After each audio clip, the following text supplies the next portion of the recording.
देश की राजधानी दिल्ली की दहलीज पर किसान नए कृषि कानूनों के खिलाफ धरने पर बैठे हैं।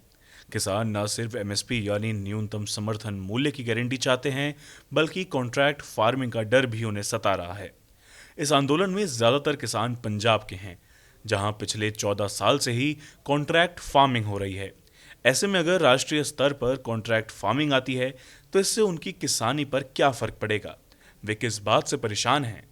दरअसल 2006 में एग्रीकल्चरल प्रोड्यूस मार्केट एक्ट में परोक्ष रूप से और 2013 में कॉन्ट्रैक्ट फार्मिंग एक्ट द्वारा पंजाब में इस ठेका प्रथा को मंजूरी दी गई थी। लेकिन पंजाब में इतनी ही कंपनियों के साथ किसान काम करने को तैयार हुए हैं जितने कि आप हाथ पर गिन लें।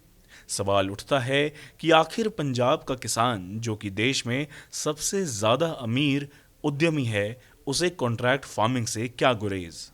आखिर वो सरकार को ही अपनी फसल बेचने पर क्यों अड़ा है? पंजाब का किसान साल में औसतन 2,30,905 रुपए कमाता है। इसकी वजह एमएसपी है, जिसमें उसे न्यूनतम मूल्य मिलने की गारंटी हो जाती है।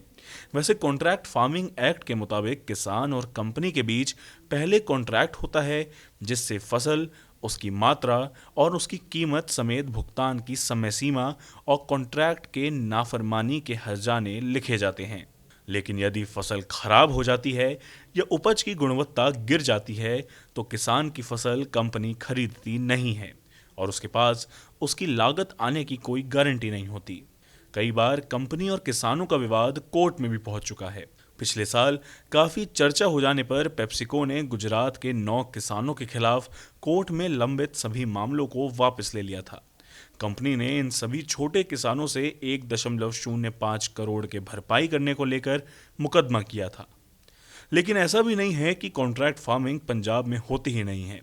पंजाब में Pepsi, Nijjar agro, Satnam exports, Nestle और भारती मोंटे कई कंपनी कॉन्ट्रैक्ट फार्मिंग में कार्यरत हैं।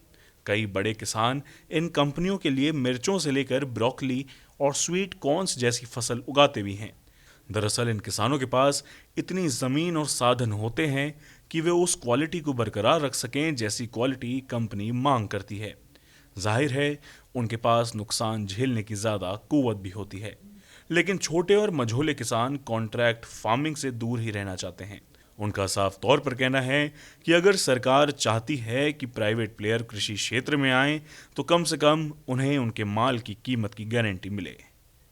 राहुल गौतम की रिपोर्ट, गो न्यूज।